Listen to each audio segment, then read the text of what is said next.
with all of this change, viewers have changed, media brands need to change as well. Media brands need to change monetization models. They need to change things up. They're adjusting their models. Fabian, we'll start with you. What have you had to change during this time or seen in Europe? Well, again, for us, I think we changed the velocity of us bringing new products into the market. So we are, to give a little perspective, with around 30% of SOV in Austria with our linear channels for the last couple of years, a very big player.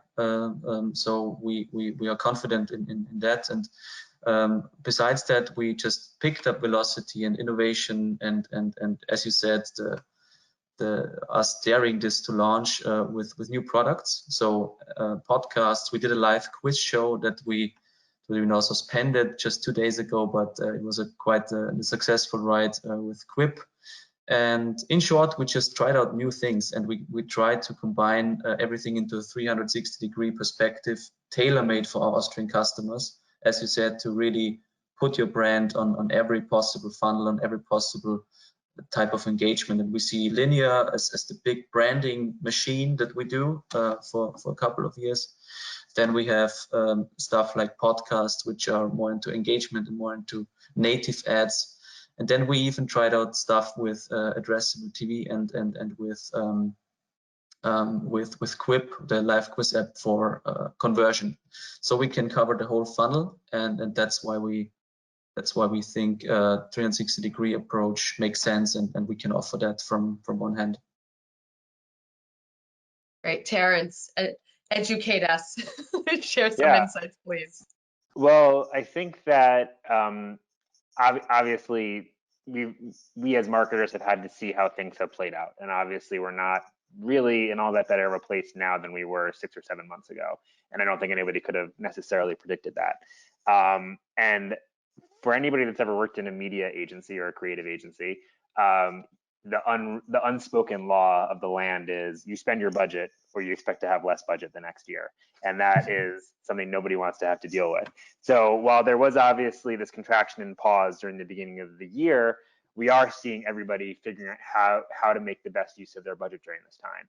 And for brands that maybe relied on more traditional kind of business models, they've had to evolve, and they've had to be able to adapt to kind of what consumer needs are right now. I think that's also an important fact in and of itself, and to your point, we'll talk about this a little bit later, but consumers want to know that brands are in this whole thing with them, that they are empathetic to kind of the issues that people are facing in their day-to-day lives, and that they are coming up with solutions in that regard. So I think highlighting all of that is very important. And then, as you know, Deborah, at Unruly, we've traditionally leaned very heavily into emotion and understanding how emotion plays a role in advertising.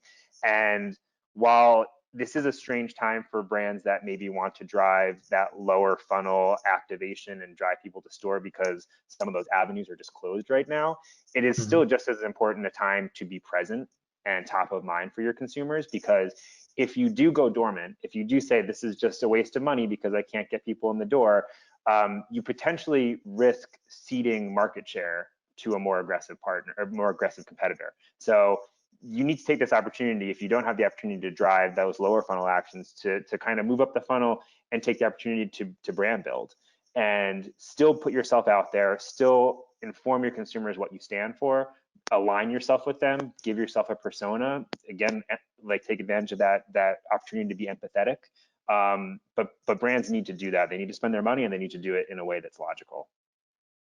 Yeah, and it's interesting, over the course of this year, it's been an emotional roller coaster. It's been an advertising roller coaster with, you know, dips in fill rates on linear TV and then peaking again and going, you know, it's truly just been tumultuous. I need a thesaurus to come up with a better word, but it's been topsy-turvy and unnerving and a scary time. And we did see that natural, very human response of, when faced with uncertainty, budgets contracted.